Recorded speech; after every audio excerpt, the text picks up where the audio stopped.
The executive chair of Sky Global Airlines sat empty in the boardroom on the 40th floor, morning light cutting through the glass walls and reflecting off tense faces. On the table, a 200-page report lay open to its first page, the title striking like a gunshot: Independent Investigation Report, Evidence of Systemic Deliberate Discrimination within Sky Global Airlines. The room fell silent. A few executives held their breath. Others lowered their heads, avoiding each other's eyes. They all knew what had just been exposed was more than personal misconduct. It was a moral fracture running through the deepest layers of an empire once considered the pride of America's aviation industry. Dozens of complaints, hundreds of internal emails and videos secretly recorded by employees, all pointed to the same conclusion: Sky Global had been discriminating by design against people of color, against women, against anyone who didn't look like they belonged in first class, and the name that ignited it all: Ethan Carter. A year earlier, Ethan had been nothing more than a passenger on a flight from Atlanta to San Francisco, a black man, 46 years old, the CEO of Innovate Systems, a technology company worth hundreds of millions. He boarded the plane with a smile, wearing a tailored suit and carrying a presentation that could change his company's future. But 10 minutes later, he was forced to leave his first-class seat. Not because of a booking error, but because a white businessman who arrived late looked more deserving. That moment, standing in the aisle under dozens of stares while the flight attendant spoke to him with polite condescension, became the spark that would set the entire corporation ablaze.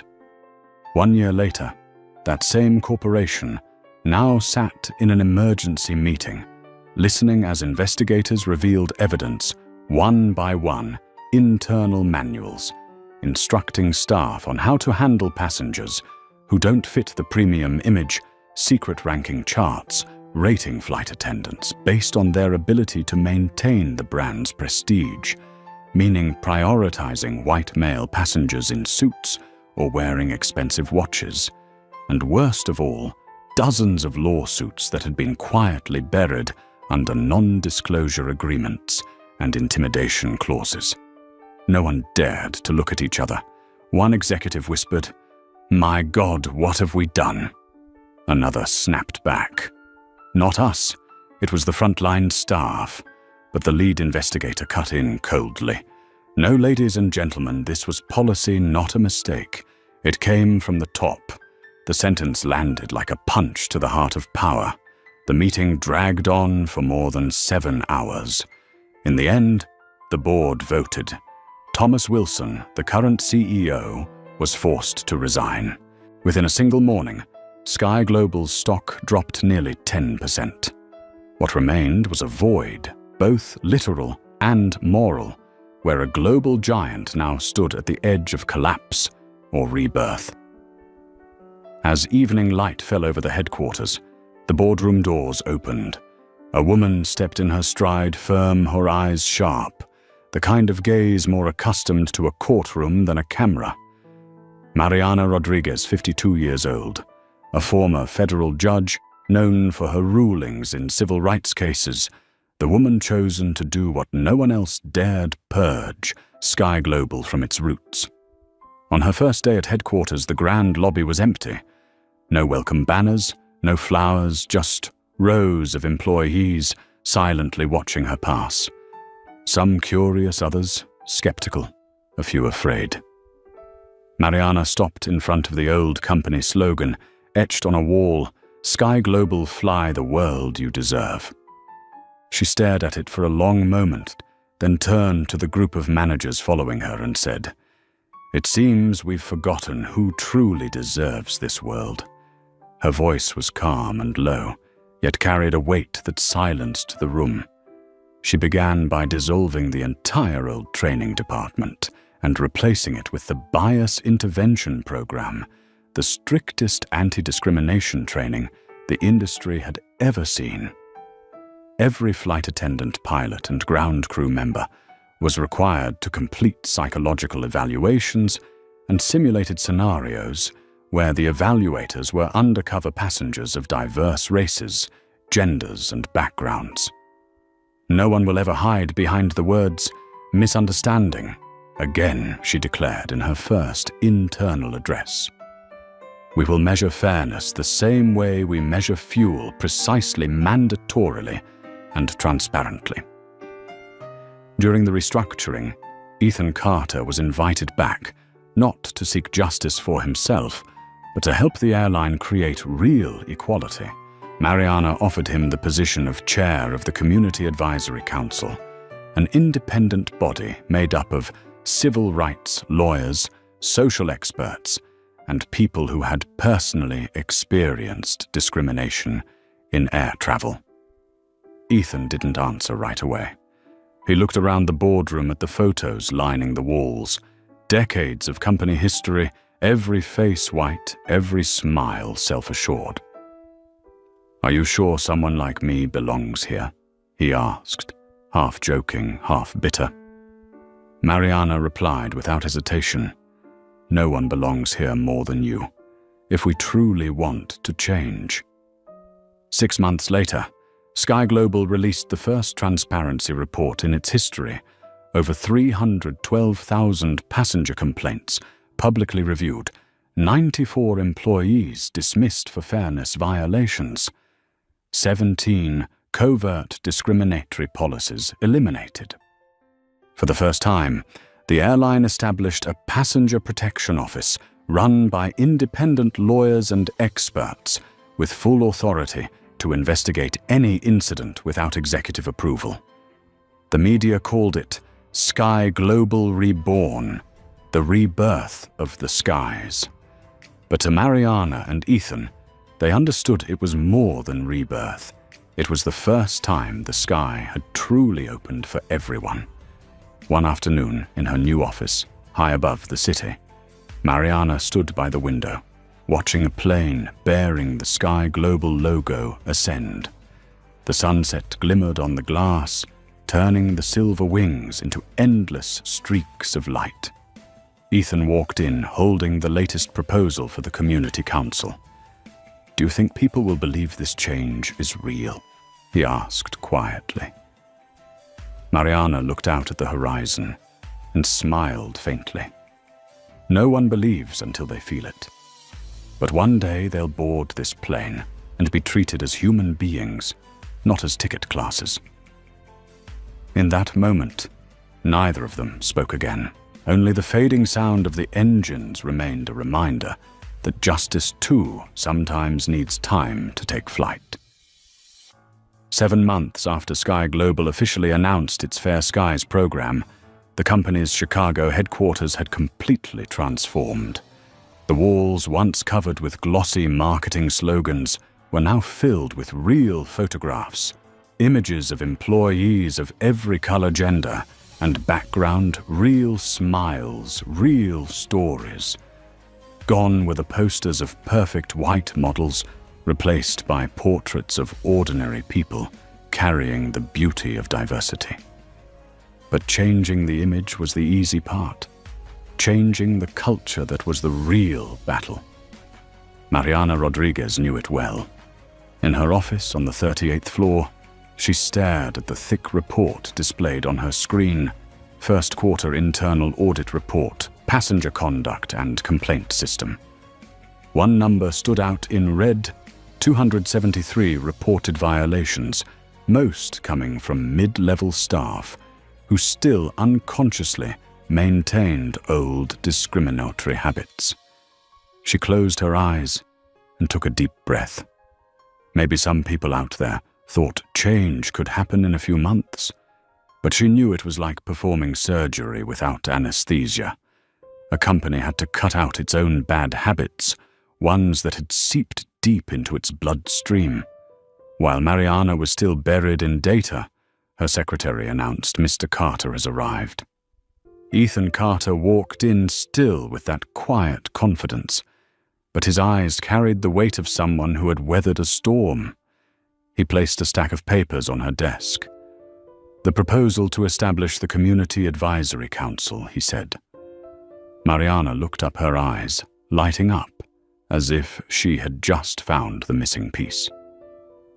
"I've been waiting for this," she said softly. The Community Advisory Council was a bold step, something the American aviation industry had never seen before. An independent organization, free from company control, with full access to complaint data and the power to make binding recommendations that Sky Global would be required to follow. Its members included civil rights lawyers, investigative journalists, psychologists, representatives of communities of color, immigrants, people with disabilities, and even passengers who had once experienced unfair treatment. At the center of that list was Ethan Carter, honorary chairman. On the day of the council's launch, the press swarmed the headquarters. Cameras flashed, microphones pointed at Ethan. A reporter asked her, tone-sharp, "Mr. Carter, do you really believe a company with a history of discrimination can truly change? Or is this just a PR show?" Ethan smiled, his eyes calm but unyielding. "I believe people can change when they're forced to look truth in the face. As for liars, they reveal themselves the moment the light shines on them." His answer was quoted across major newspapers the next morning. The hashtag #TheNewSkyGlobal went viral nationwide. But to Ethan, the campaign was just a surface. What he cared about were the people inside that system. The internal training sessions began. In a large, white-lit room, 30 employees sat before a projection screen. On it played a video, the story of Ethan himself, the moment he was asked to leave his first-class seat in silent humiliation. When the video ended, the air was heavy. No one spoke. Then a young flight attendant, a white woman around 26 with blonde hair, slowly raised her hand. Her voice trembled. "I never thought of myself as someone who discriminates. But I remember once I looked at a black passenger and I thought they were in the wrong seat. I didn't say it out loud, but I thought it." The trainer, a black psychologist from New Orleans, smiled gently. That's where it begins. Not with words, but with the first look. In that moment, the silence broke. One by one, hands began to rise. Each person shared a small piece of prejudice they once carried. And through those awkward confessions, Sky Global began to truly change. In the 8th month, the secret passenger program was activated. Volunteers from all walks of life were hired to pose as real passengers. No one knew who they were, where they came from, or what they looked like. A single mother of African descent, a white veteran in a wheelchair, an Indian student, a young Asian entrepreneur. They flew across the country documenting their experiences, submitting independent reports. And the first results nearly brought Mariana to tears. Passenger discrimination complaints among people of color dropped 74% in just 3 months. She stood silently by the window, gazing toward the runway. For the first time in years, she felt the sky had truly opened for everyone. But change didn't come only from systems. It came from people. One day, Ethan received a handwritten letter from Allison Reed, the supervisor, who had once forced him out of his seat. "I've gone through 300 hours of training, 200 conversations with passengers, and countless sleepless nights filled with regret. I used to think I was just following procedure. But now I understand no procedure can replace humanity if the heart remains blind. Thank you for not giving up." Ethan read the letter again and again, each stroke of ink like a scar finally healing. By the end of the year, Sky Global became the first airline to release a quarterly fairness report to the public. At the launch ceremony, Mariana spoke, her voice resonating clearly before hundreds of employees. We no longer hide our mistakes. We talk about them. Because only when we face our failures can we truly grow. Below the stage, Ethan looked up and saw the light reflecting in the eyes of those who had once doubted. Now they were clapping, not out of duty, but out of belief. When the ceremony ended, Mariana and Ethan stepped out onto the balcony where the sunset bathed the entire runway in gold. "Do you know what I'm most afraid of?" Ethan asked. "What is it?" Mariana replied. "That someday people will forget why we began. They'll call this a media success instead of an awakening. And when that happens, history will repeat itself." Mariana stayed silent for a long moment, then said quietly, "Then we'll write it across the sky. Ethan, so no one will ever forget." As night fell outside the airport, a new billboard lit up with a message, "Sky Global, the sky belongs to everyone." The slogan reflected against the glass walls of Ethan's office, illuminating his silhouette, the man who was once stripped of his seat, now helping the world find its seat in justice. That morning, the sunlight wasn't warm enough to chase away the chill inside the glass-walled office on the 42nd floor of Hale Development Group. Surrounded by expensive paintings and gold-plated skyscraper models, Richard Hale, once hailed as the real estate king of Atlanta, sat in silence. On the table before him lay an open copy of the Wall Street Chronicle, its front page headline stretching across the top Department of Justice, "Launches criminal investigation into the secret dealings between Richard Hale and former Sky Global CEO." Beneath it was an old photograph, Hale shaking hands with Thomas Wilson, both smiling brightly under the flash of cameras. That same smile now appeared again in the morning news, framed by heavy words like bribery, covert benefits, and corporate corruption. Once Richard Hale believed himself untouchable. He knew the right people played by the right rules, or rather knew how to bend them his way. First-class seats always waiting no matter how late he arrived. Penthouse deals closed before they ever hit the market. Multi-million-dollar contracts sealed over glasses of vintage wine at private clubs. Everything ran smoothly until the day Ethan Carter refused to give up his seat. No one could have imagined that such a small act would be the first stone that brought down the tower of power Hale had built over 30 years. During the first months of the investigation, Hale remained confident. He hired the best lawyers, appeared in interviews with the calm arrogance of a man who had never lost. "Just a business misunderstanding," he said. "The media is exaggerating." But then the USB drive submitted by Patricia Evans was made public. It contained dozens of internal emails between Hale and Wilson, requests to ensure priority seating for strategic partners, property deals exchanged for corporate privileges, and most damning of all, a memo detailing how to handle Passenger Carter delicately to protect the company's image. The words were cold, dry, and precise, each line another nail in the coffin of his reputation. When the report aired, Hale Development's boardroom descended into chaos. Major partners like TriWest Properties, Apex Investments, and Oak Ridge Builders simultaneously pulled out of their contracts.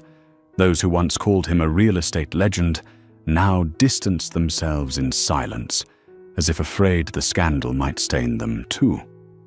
A pale-faced young assistant entered the room, voice trembling. "Mr. Hale, our stock has dropped 42% in just 2 days, and the Ethics Committee is requesting that you step down as chairman." The words fell like the final hammer strike. Richard leaned back in his chair and let out a bitter laugh. "So all it takes is one first-class seat to bring everything down." That afternoon, reporters swarmed the building entrance, flashes of light bursting as he stepped out. Mr. Hale, did you bribe Sky Global for special treatment? Do you have anything to say to the victims of the discriminatory policies you benefited from? He didn't answer. But his eyes, tired, resentful, said it all. A proud beast dragged off its throne, still unable to accept that its reign had ended. In his luxurious midtown penthouse, Richard sat alone at a long dining table, red wine swirling in his glass. Outside, the city glowed bright, but inside only the sound of the television filled the air. The federal court has dismissed the lawsuit Richard Hale filed against Ethan Carter, ruling it a baseless act of retaliation, the anchor announced. Additionally, Hale Development Group will be placed under special supervision for 24 months and must reimburse all legal costs to Innovate Systems. Richard's hand trembled as he tightened his grip on the glass. He remembered that day, the day Ethan had been forced to leave his seat. Back then, he thought he was just watching a powerless man trying to hold on to a shred of dignity. Now he understood that powerless man was the sentence for the entire system he believed would protect him. As the investigation into Hale deepened, the media began unearthing his past black construction workers paid less than their white counterparts, contracts rerouted to friendly companies, murky donations to local politicians. The deeper they dug, the clearer the network of corruption became. But this time, no one had the power to cover it up. Ethan Carter, through the Equal Dignity Foundation, offered legal aid to those who had suffered discrimination under Hale's empire. One lawsuit after another, one lonely voice after another, began merging into a rising wave of justice. 3 months later, Richard Hale appeared at his final hearing. His black tailored suit could not disguise the gauntness of his face. Across from him sat the federal prosecutor, and beside them, Ethan Carter, calm of no anger, left in his expression only quiet resolve. The prosecutor asked, "Mr. Hale, are you aware that your actions contributed to years of systemic discrimination in the airline industry?" Richard lifted his head. For a brief moment, his eyes flickered, perhaps the first time he truly saw the consequences of his own doing. "I didn't know," he muttered. "I just thought it was a privilege I deserved." The courtroom fell silent. Ethan closed his eyes, not in triumph, not in satisfaction, but in sorrow. Sorrow for a generation of men who believed privilege was their birthright. When the hearing ended, the sentence handed down was not just for Richard Hale, but for an entire era. He was permanently banned from holding any executive position in a public company, reduced to a minor shareholder in the very firm he had founded. His penthouse was sold, his luxury cars seized. He left the city quietly, retreating to a lakeside house in North Carolina. People said that sometimes he still turned on the TV, and whenever Ethan Carter appeared, speaking at a conference or giving an address, Richard would simply turn it off, not out of hatred, but because in that man he saw the version of himself he once had the chance to become and lost. A year later, when the media published an article titled "Sky Global 1 Year After Reform, the Skies Have Never Been Fairer," Richard read it in silence. Near the end, the writer quoted Ethan's words, "No one is born an enemy, but many choose to become one when they believe justice only exists if it benefits them." Richard folded the paper. The evening light spilled across his face, now older, lined and still as the lake outside his window. In that moment, for the first time in his life, he admitted what he had avoided for 3 decades. It wasn't power that destroyed him, but the belief that power excused his wrongs. And somewhere out there, as a Sky Global plane crossed the sky reflecting the sunset, he whispered, "If only that day I had just let him keep his seat. His words faded into the air, a late confession carried toward the sky where justice at last had found its way to fly. It was a spring morning in Atlanta, and the sky looked freshly washed after a night of rain. The first sunlight of the day streamed through the glass windows on the 24th floor of Innovate Systems headquarters, glinting off a new bronze plaque that read, "Innovate Systems Technology for Human Dignity." Beneath those words stood Ethan Carter, holding a cup of coffee that had already gone cold. He wasn't looking at the mirror nor at the revenue chart that showed a 30% surge in the last quarter. What he was really looking at was himself 1 year earlier, standing in the narrow aisle of that fateful airplane when every eye turned toward him as if he were an intruder. 1 year. A long year filled with sleepless nights, tearful meetings, and moments of icy resolve. A year that had taught Ethan one unshakable truth. Justice is never free. It always comes with a cost. And sometimes that cost is one's own peace. Behind him, a familiar voice broke the silence. Still drinking black coffee? Never any sugar. It was Aisha Monroe, 43 years old, the Chief Operating Officer of Innovate Systems. Her face was bright with a calm confidence, yet her eyes carried the steady focus of someone who had walked beside him through the storm. "Old habits die hard," Ethan said with a faint smile. Aisha set a thick folder on his desk. "This is the first quarterly report since the Equal Dignity Foundation was established. Revenue is up, but more importantly, our reputation has transformed." "Do you know what the media is calling you now?" Ethan raised an eyebrow. "Take a guess." Aisha smirked. The reluctant revolutionary. They both laughed. Yet behind the laughter was a trace of something bittersweet, because they both knew the war against prejudice, even when one leaves scars that never fully heal. A year ago, when the controversy first broke, Innovate Systems nearly collapsed. Clients withdrew contracts, partners hesitated, investors backed away. The boardroom back then was silent, except for the ticking of a clock.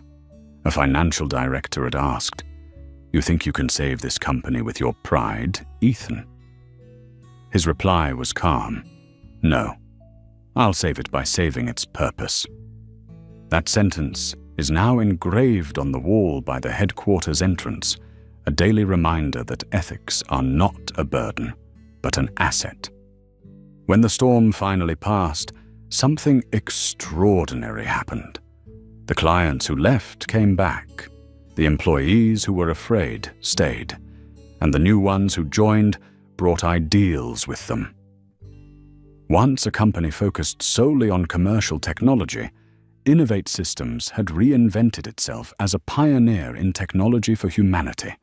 They developed an AI fairness monitoring system for recruitment, helping organizations detect unconscious bias during interviews. They launched EthosNet, a platform measuring transparency and equity in workplace environments, now being piloted by major corporations nationwide. But more importantly, they changed themselves from within. One afternoon, Ethan gathered every employee in the auditorium, the same one where crisis meetings had once been held. He stepped on stage, no notes, no PowerPoint slides, just the steady voice of a man who had walked through fire. "I know there were moments when you doubted whether we could survive any of this," he said. "But it's the darkest days that teach us the true value of light. We're not just building software, we're rebuilding trust. And trust is the one thing technology can't code. Only people can create it." The entire hall stood in silence. No one cheered, no one clapped right away. It was a quiet moment of pride. The rebirth of Innovate Systems made headlines as the reverse crisis effect. Business schools invited Ethan to speak. He declined most except one MIT, his alma mater, the place where he was once underestimated because of his skin color. As he walked to the podium, students rose to greet him. Ethan smiled, remembering his father's words. "They can take your seat, but they can't take the way you sit." He looked at the audience and said, "Technology changes the world every day, but without ethics, it's just a sharp knife in the hands of the blind. Program justice first, before you program for profit." The hall erupted in applause. Back in the office, Aisha received an email from an investment group, the Consortium for Ethical Innovation, founded by black and female billionaires. The subject line read, "We want to invest in Mr. Carter's dream." Ethan read the words and sat silently for a long moment. He no longer thought about the failures, the sleepless nights, or the insults he once endured. Instead, he thought of the employees who stayed when the company had only 2 months of cash left. He thought of Aisha, the friend who turned down offers from Silicon Valley just to stand by his side in this fight. And he smiled. Finally, he said, "We've proven that justice can be profitable." That night, the city of Atlanta shimmered in light. Innovate Systems hosted its 10th anniversary celebration. Ethan didn't want a grand speech, only one request that every table display a small sign reading "Equal Dignity," the symbol of the foundation he had created. As warm jazz music filled the room, he raised his glass, looking around at faces once weary, now radiant, at a room filled with renewed faith. Suddenly his phone buzzed. A message from Mariana Rodriguez. "I just flew over San Diego on the new Sky Global route." The crew had 4 different ethnicities. A young black attendant greeted me saying, "Welcome aboard, Mom. I thought you'd want to know the sky has changed color." Ethan looked out the window. High above, a silver streak crossed the night sky. Maybe it was a Sky Global plane, maybe a falling star, but in that moment, he knew he was on the right path. Later that night, he returned to his office. On his desk sat a small model of a first-class seat, a gift from his colleagues, engraved with the words, "From humiliation to revolution." Ethan rested his hand on it gently, as if touching a distant memory. "No one is born to change the world," he whispered. "But if the world collides with you first, you're left with no other choice." Outside the buildings of Atlanta glowed like constellations. The same city where he was once humiliated had now become the place where justice was reprogrammed from the ground up. One October afternoon, a gentle breeze swept down Peachtree Avenue, carrying golden leaves that drifted slowly past a brand new building with a simple yet powerful name, Equal Dignity Foundation. Across its glass facade, the sunset reflected off a line of white steel letters, engraved in silence. Justice is not charity, it's restoration. Inside, Ethan Carter walks down the long hallway, his footsteps echoing steadily. They were not the steps of a businessman chasing profit, but of a man carrying a promise he had made to himself on the night the world made him feel like he didn't belong anywhere. On the desk in the Foundation's first office were files of the very first cases an Indian-American family refused service at a luxury restaurant in Texas. A black couple thrown out of a resort for being off-brand. A veteran downgraded from first class because the staff didn't believe he bought the ticket. These seemingly small stories were scratches on the massive wall of modern society marks that wealth, reputation, or law had never been able to erase. Ethan knew he couldn't change the entire world, but he could build a place where the wounded could finally be heard. On opening day, The press swarmed the lobby. Cameras flashed, microphones crowded forward, and questions came fast.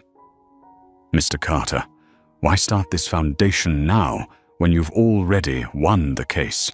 The fame, Ethan smiled faintly, his eyes calm and steady. "I didn't win," he said. "I just refused to lose.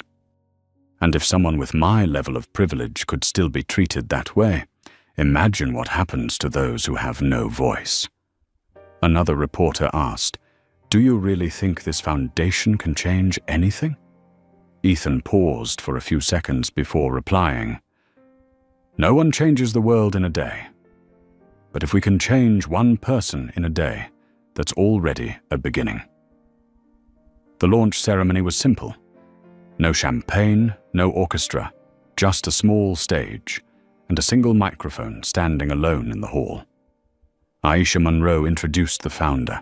Ethan stepped forward without notes, without bright lights, only his voice, deep, slow, and firm like the beat of a heart. Equal dignity is not a place that begs for sympathy. We are not asking anyone for help. We are creating the opportunity for people to stand up. Because sometimes what people need is not money, but a hand that says, "I believe you deserve fairness." In the front row, an elderly woman wept. Her name was Marsha Benson, mother of the black man who had been denied entry to first class, even though he had bought the ticket. When Ethan stepped down, she grasped his hand tightly. "Thank you," she whispered, "for not letting my son die in silence." Ethan said nothing. He simply placed his hand on her shoulder and bowed his head. Weeks later, the foundation officially began operations. The phone lines never stopped ringing, and emails poured in from across America. An Uber driver discriminated against because of his accent, an Asian student removed from a flight for looking suspicious. A brown-skinned mother denied a hotel room because it was fully booked.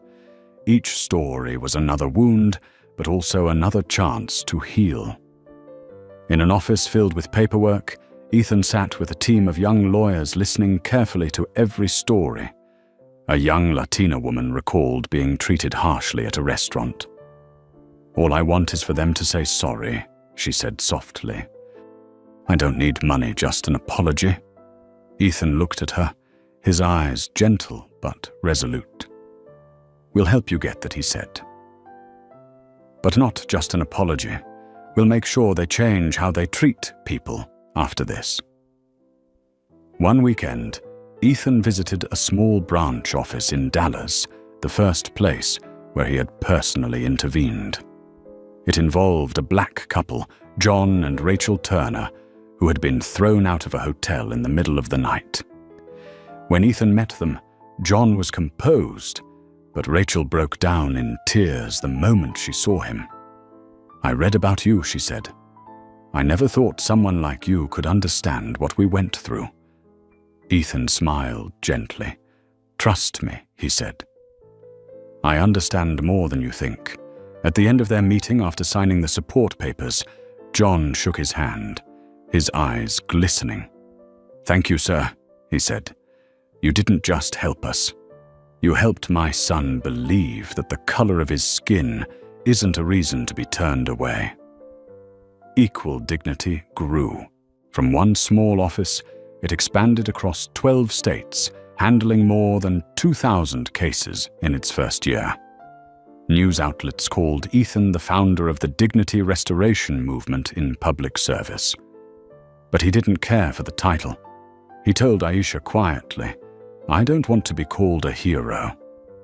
I just want no one else to ever feel the way I did that year." One night, long after the lights were off, Ethan stayed in the office alone. On his desk lay the newest case, a group of Latino tourists discriminated against at a luxury hotel. He opened his laptop and read through each report, the glow of the screen highlighting his tired yet determined eyes. Suddenly his phone buzzed. A message appeared. "Trevor Parker. Today marks 1 year since your story came to light. I'm now consulting for Mariana's company. Things are really changing. Thank you, Ethan, for teaching me that courage isn't the absence of fear, it's doing what's right even when you're afraid. Ethan leaned back and sighed softly. Outside, the city lights shimmered on the glass like countless stars. He knew the world was still full of prejudice, still filled with doors slammed shut on the powerless. But now, every time someone dared to knock, equal dignity would be the hand that opened. Before leaving, Ethan glanced at the slogan on the wall. Justice is not charity, it's restoration, he whispered as if speaking to himself. No one needs pity. They just need to be seen. And when the door closed and the lights went out, only that line remained glowing in the dark, a vow from an entire generation that human dignity is not something to be granted, but something to be reclaimed. Morning light streamed through the windows of the Equal Dignity Foundation office, casting a soft glow over Ethan Carter's desk, where stacks of case files sat beside an open laptop. A new notification appeared on the screen, 1-year anniversary messages. He clicked. The inbox opened, flooding with emails, each line, each story a heartbeat, echoing from somewhere across America. The first email came from Trevor Parker, the flight attendant, who once dared to stand up against the very system he served. Mr. Carter, it read today, marks 1 year since the day I decided to send you those internal documents. I lost my job, my reputation, but I gained something far more valuable, the truth. Thank you for not letting me be forgotten. I now work at Rodriguez Consulting, Mariana's firm. We're helping dozens of organizations realize that real change doesn't begin with policy, but with the human heart. Ethan paused, reading every word slowly. A year ago, Trevor had stood at the edge of his career, willing to risk everything just to do what was right. Now he had turned his own fear into a tool for healing the world. Ethan smiled softly. One honest man can make an entire system bow, he whispered. The next email was from Catherine Blake, the journalist who had exposed the Sky Global scandal. Ethan, I remember that night in the little cafe when you told me you didn't want to become just a tragic story. Now you're a whole chapter in history. My latest article on Sky Global has been added to university courses on media ethics. I still keep the napkin where you wrote, "Dignity is not negotiable." You should know that those words have traveled farther than you ever imagined. Ethan leaned back in his chair, exhaling. He had written that sentence in anger, but now it had become the rallying cry of a generation unwilling to stay silent. Then came a video message from Allison Reed, the flight supervisor, who had once ordered him out of his seat. Her face appeared on screen, softer now, stripped of the cold arrogance she once wore. "Hello, Ethan," she began, her voice calm but emotional. "I'm not sure how to start this. I resigned from Sky Global after the hearing. Instead of hiding, I joined Mariana's bias recovery program. I'm now a trainer for new pilots and flight attendants. Every time I tell your story, the entire room goes silent. I can't undo the past, but I can help make sure no one repeats it." Ethan looked into her eyes, on the screen eyes that had once brought him pain, now filled with remorse and courage. Sometimes, he murmured, the greatest thing a person can do is admit they were wrong. Then came a message from Patricia Evans, the woman who had risked everything to expose the collusion between Richard Hale and Thomas Wilson. "I lost my position, my reputation, and even some friends," she wrote, "but I have no regrets. I now lead a program supporting women of color in aviation. They don't just learn how to fly, they learn how to stay, standing in the sky of prejudice. If one day you see a brown-skinned female pilot flying a Sky Global plane, smile, because that will be proof that your fight wasn't in vain. Ethan closed the laptop and sat still for a long time. The names, the people, the stories, they blended together like notes in a quiet symphony of ripple effects. Not the noise of victory, but the quiet resonance of real change. That afternoon, Ethan stood in the conference room of Equal Dignity. The walls were lined with photographs, faces, smiles and handshakes of those the foundation had helped. A young staff member entered, holding a fresh file. Mr. Carter, this just came in. A group of Asian American students in Los Angeles were denied a hall rental because they were deemed not culturally suitable. They're asking for legal support. Ethan nodded without hesitation. Take the case, he said. We're not just protecting them, we're protecting everyone who comes after them. The young staffer smiled. That sentence had become the Foundation's motto. We protect the next. That night, Ethan left the office late. The city of Atlanta was glowing its high rises, shining like constellations. He stopped on the bridge, watching the endless line of cars beneath. In the wind, he heard his mother's voice echo faintly in his mind, the woman who had once taught him that dignity was not something given by others, but something he must guard with everything he had. He pulled out his phone and opened an email Mariana Rodriguez had sent him a few days earlier. Ethan, she had written, do you remember the day I asked you, are you sure you want to return to the place that once broke you? Now I have my answer. We don't just return. We must return to turn pain into the path of healing. Ethan smiled, his gaze steady, his faith no longer wavering. He realized that Equal Dignity was more than an organization. It was proof that kindness can spread faster and stronger than hate. The next morning, at Sky Global's headquarters, Mariana Rodriguez sat in a meeting with her advisory team. On the table was a new proposal titled Inclusive Passenger Initiative. Beneath the signatures of approval was the name Ethan Carter. Mariana smiled, nodding slightly. The sky has opened, she said. Now it's our job to keep it clear. That same day, as a Sky Global flight took off from Atlanta, the captain, a young brown-skinned woman, switched on the intercom, her voice filling the cabin. Good morning, passengers. We are honored to take you to San Francisco today.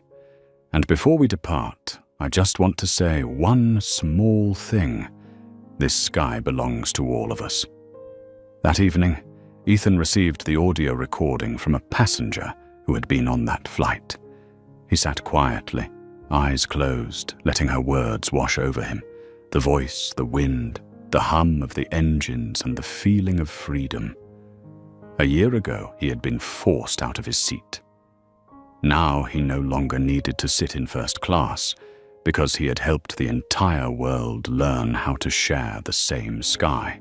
The rain from the night before had just stopped, leaving the streets glistening under the city lights. Atlanta was entering autumn, the season when the trees turned gold like brush strokes painted across a pale gray sky.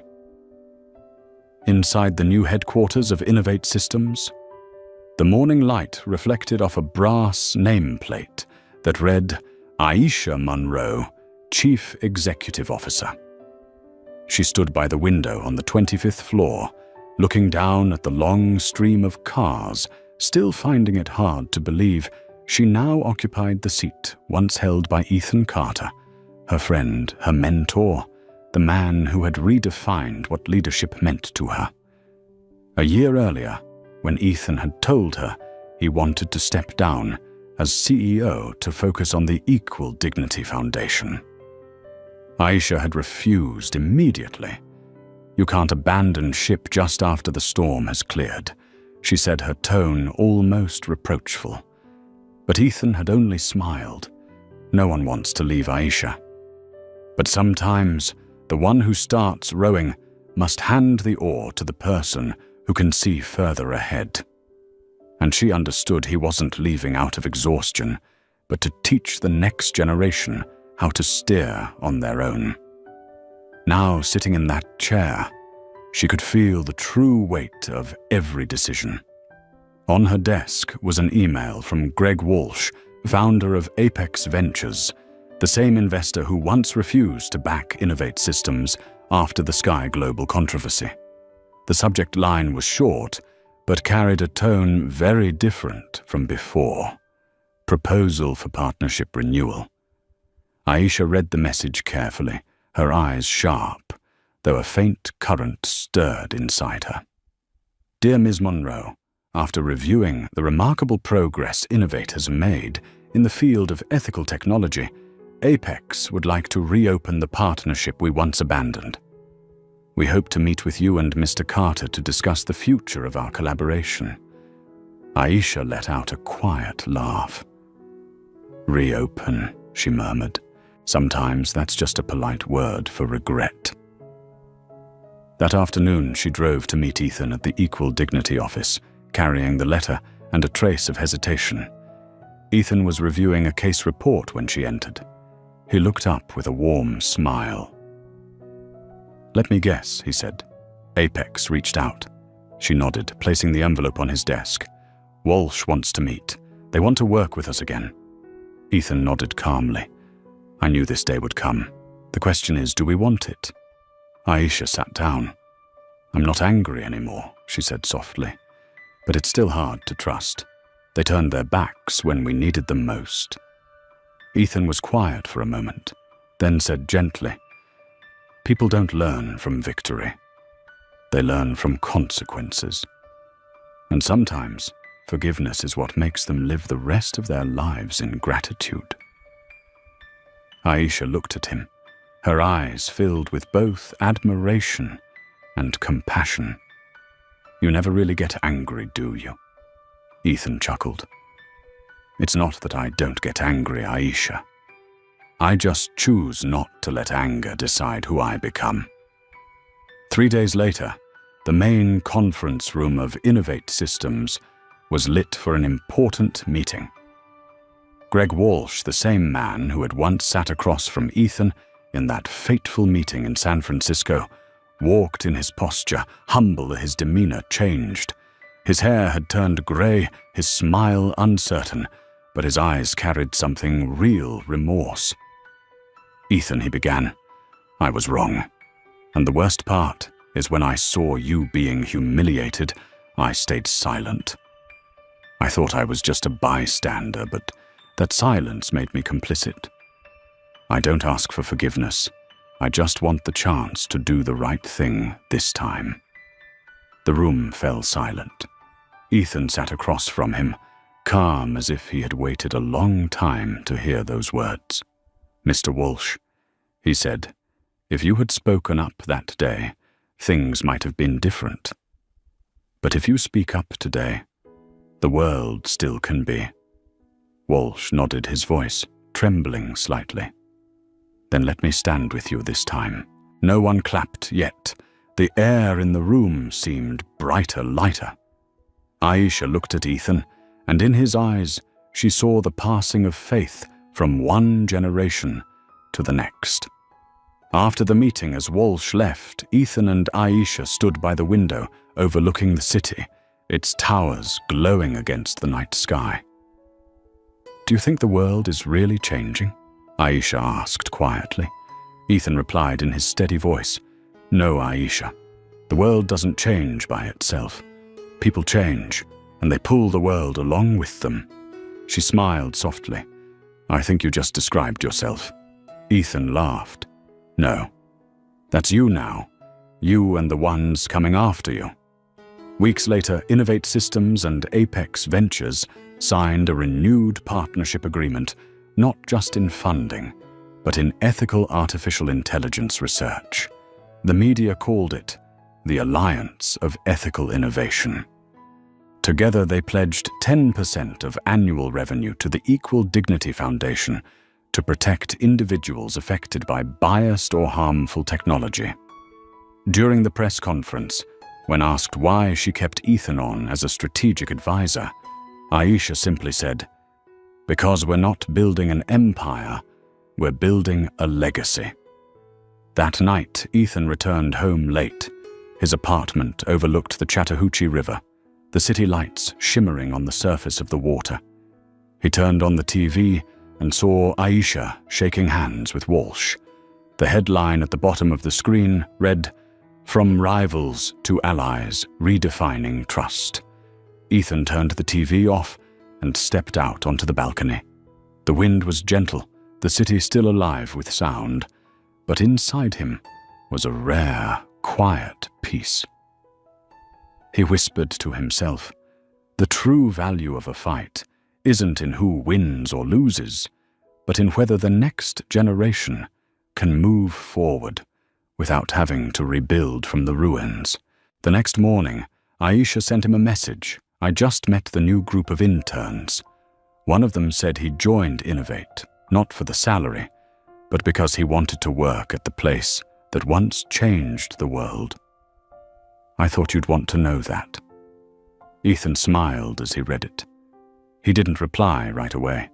He simply looked out at the soft, pink dawn spreading across the horizon.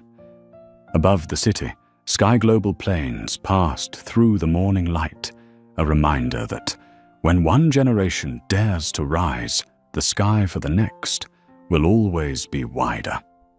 That morning, Hartsfield-Jackson International Airport was packed with travelers. Electronic boards flickered constantly announcing departures, while lines of passengers stretched before the check-in counters. Among the crowd, Ethan Carter walked, slowly holding a Sky Global ticket flight, 1273 Atlanta to San Francisco. No one recognized him.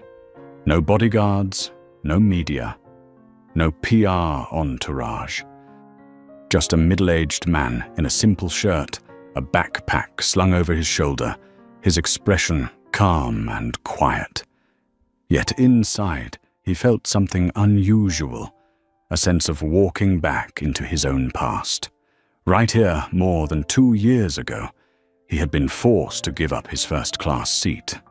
And from that moment, everything had changed, not just for him, but for an entire system. As he passed through security, Ethan paused for a brief moment. The memories returned, the scrutinizing eyes, the whispers behind his back, the seconds he once pretended not to hear. But today no one looked at him like he didn't belong. A young white staff member glanced at his boarding pass and smiled warmly. "Good morning, Mr. Carter. Thank you for what you've done for the airline." Ethan stopped for a second, surprised that the man recognized him. He smiled and nodded. "It's nothing. I just did what anyone should have done." The young man replied, "Maybe so, but not everyone has the courage to." Ethan walked away, a quiet warmth rising in his chest. Sometimes the true power of change doesn't come from applause, but from a simple thank you.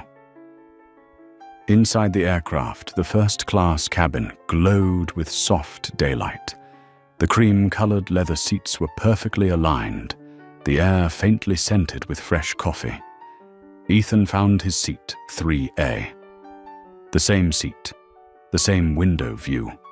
He placed his hand on the armrest, feeling the smooth texture of the leather. For a fleeting moment, 2 images overlapped before his eyes. Ethan from the past, the man humiliated in first-class eyes, burning with anger but saying nothing. And Ethan now the same man, but with eyes that carried an entire sky of forgiveness. The cabin door opened as passengers settled in. Across from him sat a young black man in a navy blue suit laptop, open adjusting slides on a presentation. He looked nervous, his brow furrowed quietly, rehearsing lines under his breath. Ethan saw in him the reflection of his own younger self the first time he boarded a plane for a crucial pitch before investors. The young man glanced up, caught Ethan's gaze, and nodded politely. Ethan smiled. "First time flying to San Francisco?" "Yes, sir. I have a pitch with the investment board tomorrow morning. How do you feel?" "Honestly, a mix of excitement and fear," the man said, half laughing. "That world isn't easy for people like me." Ethan paused, then said softly, "You're right. But that's exactly why, if you make it through, you'll be opening doors for everyone who comes after you." The young man's eyes brightened. "Someone once said the same thing, or maybe it was from your interview clip." Ethan chuckled gently. "Is that so? Then let's just say I'm repeating myself today." As the plane ascended, the morning sunlight poured through the windows. Below, Atlanta shrank, fading into the clouds. Ethan leaned back, closing his eyes. The engines roared steadily, the heartbeat of a generation learning to fly. Faces flashed through his mind: Mariana, Aisha, Trevor, Patricia, Allison. People who once stood on opposite sides, now sharing the same sky. If someone asked what the most miraculous part of his journey was, he would answer, it wasn't justice prevailing, it was hearts changing. Midway through the flight, a flight attendant approached a young black woman with natural curls and a radiant smile. "Hello, Mr. Carter," she said. "I don't know if I should say this, but I became a flight attendant because of your story." Ethan looked up surprised. "Really?" "Yes. When I was in aviation school, I watched your Sky Global speech. I told my mum that if you could stand tall that day in first class, then her daughter could step onto any plane and be proud of who she is." Her voice trembled slightly, but her eyes shone like stars. Ethan nodded gently, his throat tight. "Thank you," he said. "You just made this flight something I'll never forget." As the plane began to descend, the pilot announced their approach to San Francisco. The sunset cast golden light across the ocean. Ethan gazed out the window. The reflection of the sun on the wings glimmered like molten silver in the dusk. In that moment, he understood not everyone needs to sit in first class to prove their worth. What matters is who stands when their dignity is tested. When the plane landed, passengers rose one by one. The young man across the aisle turned and bowed slightly. "Good luck, Mr. Carter." Ethan smiled, resting a hand on his shoulder. "No good luck to you. The future belongs to people like you." They walked out of the cabin, and amid the flow of travelers, Ethan turned for one last glance. A group of flight attendants stood by the exit, watching passengers disembark, among them the young woman from earlier. She met his eyes and gave a small nod, her smile unwavering. In that look, Ethan saw more than gratitude. He saw a promise of the future. Outside the terminal, the wind from San Francisco Bay swept past him, carrying the scent of salt and the rhythm of a city alive. Ethan lifted his gaze toward the sky, where the Sky Global plane he had just left climbed westward, leaving a silver streak across the clouds.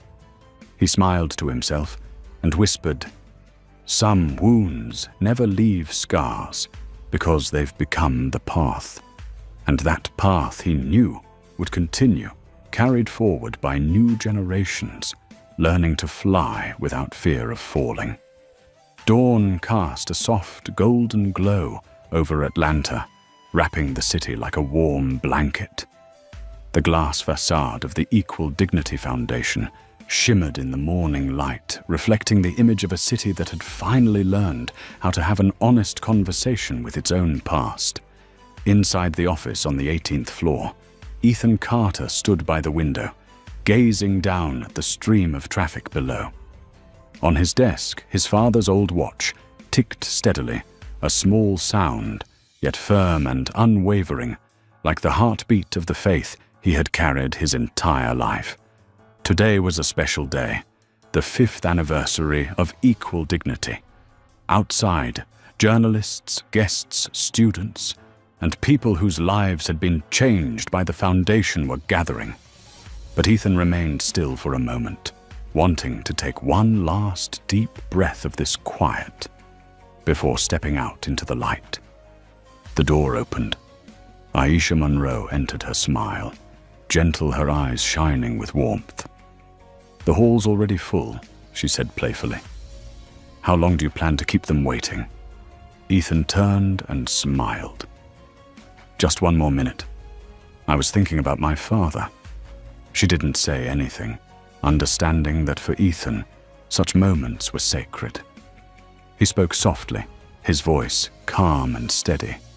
He used to tell me, "You don't need to shout to be respected. Just stand tall when everyone else bows." Back then, I was too young to understand. Now I do. Standing tall sometimes means facing the strongest winds.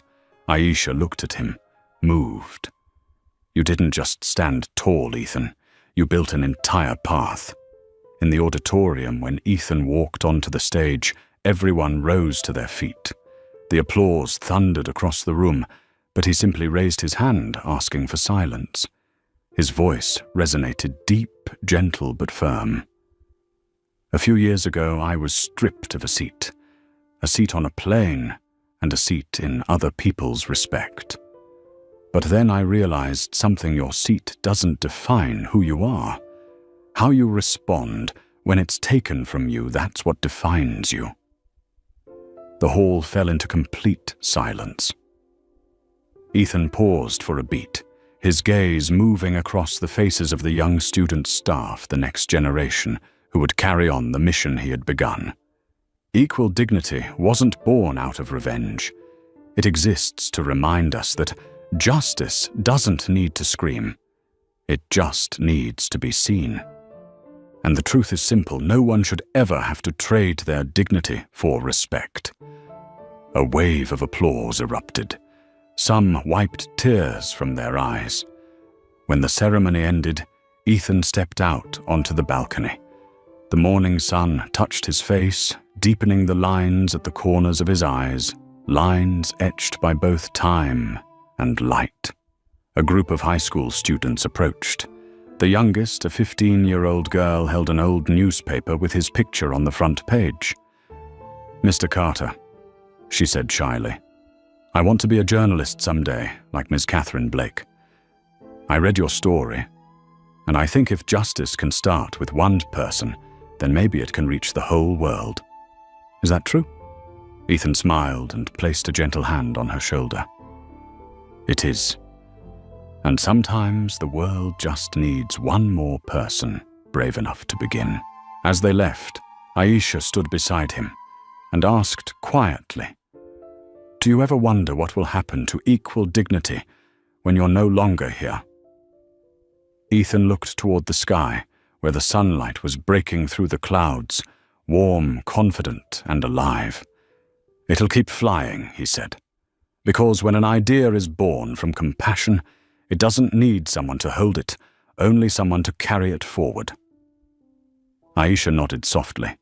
Beneath the morning light, Ethan's face glowed like his very name, a reflection of light, faith, and human dignity.